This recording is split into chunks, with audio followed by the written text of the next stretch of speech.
Once attended Sunday services held in the old House chamber on the very ground where I stand today.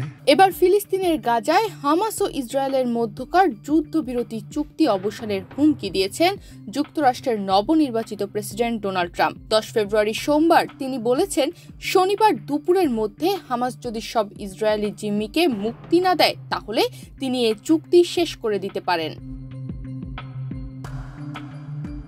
গত 19 জানুয়ারি Hamas ও ইসরায়েলের মধ্যকার যুদ্ধবিরতি চুক্তি কার্যকর হয়। এর মধ্য দিয়ে গাজা উপত্যকায় টানা 15 মাসের ইসরায়েলি হামলার লাগাম টানা হয়। শর্ত মেনে এরই মধ্যে 5 দফায় জিম্মি ও বন্দি বিনিময়ও করেছে হামাস ও ইসরায়েল। মূলত ইসরায়েলের বিরুদ্ধে এই যুদ্ধবিরতি চুক্তি লঙ্ঘন করার অভিযোগ এনে হামাসের পক্ষ থেকে শর্ত অনুযায়ী জিম্মি মুক্তি স্থগিত করার কথা জানানোর পরই ট্রাম্প এমন হুমকি দেন।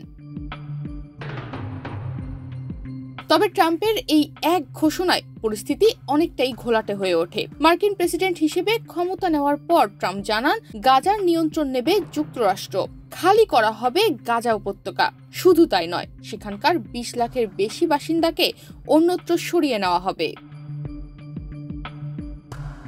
হোয়াইট হাউসে সাংবাদিকদের সঙ্গে আলাপে যুক্তরাষ্ট্রের প্রেসিডেন্ট বলেন, যদি শনিবার 12টার মধ্যে সব জিম্মিকে ফেরত দেওয়া না হয়, আমার মনে হয় এটাই উপযুক্ত সময়। আমি বলবো, যুদ্ধবিরতি বাতিল করো।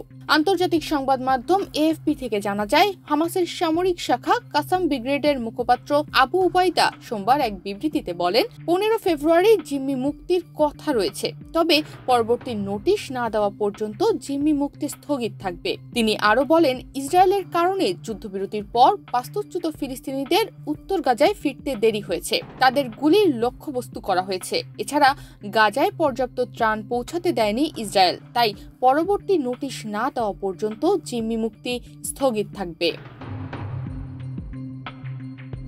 গাজা খালি করার জন্য ট্রাম্পের প্রস্তাবকে আন্তর্জাতিক আইনের লঙ্ঘন বলছে জাতিসংঘ।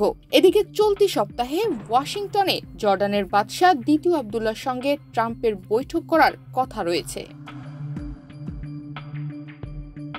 তনিমা রহমান, বাংলাদেশ প্রতিদিন।